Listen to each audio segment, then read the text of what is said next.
শুরু হয়েছে বিএনপির ৩ সংগঠনের তারুণ্যের সমাবেশ। সকাল থেকে খণ্ড খণ্ড মিছিল নিয়ে সমাবেশ স্থলে জড়ো হতে শুরু করেন বিএনপির ৩ অঙ্গ সংগঠন, ছাত্রদল, যুবদল ও স্বেচ্ছাসেবক দলের নেতাকর্মীরা বিভিন্ন ব্যানার, টি-শার্ট ও ক্যাপ পরে এবং মাথায় জাতীয় ও দলীয় পতাকা বেঁধে সমাবেশে এসেছেন। তারা বিভিন্ন স্লোগানে সমাবেশ প্রাঙ্গণ মুখরিত করে তোলে।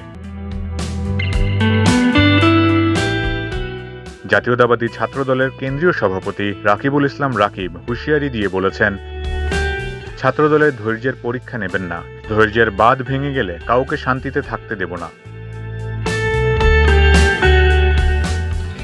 বিএনপির স্থায়ী কমিটির সদস্য মির্জা আব্বাস বলেছেন, এই সরকারের মাথা থেকে নিচ পর্যন্ত পচে গেছে। এই সরকার যদি এভাবে চলতে থাকে, আওয়ামী লীগ যা ক্ষতি করেছে তার চাইতেও অনেক বেশি ক্ষতি হয়ে যাবে।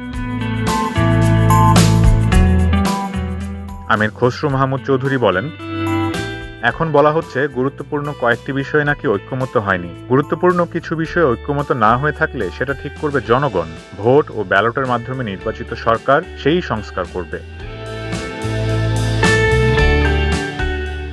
সমাবেশে প্রধান অতিথি হিসেবে লন্ডন থেকে ভার্চুয়ালি যুক্ত হয়ে বক্তব্য রাখেন বিএনপির ভারপ্রাপ্ত চেয়ারম্যান তারেক রহমান। তিনি বলেন, নির্বাচন নিয়ে টালবাহানা শুরু হয়েছে। তিনি তরুণদের উদ্দেশ্যে আরও বলেন, তোমরাই এই রাষ্ট্রের ভবিষ্যৎ, তোমাদের হাতেই নতুন বাংলাদেশ গড়ে উঠবে।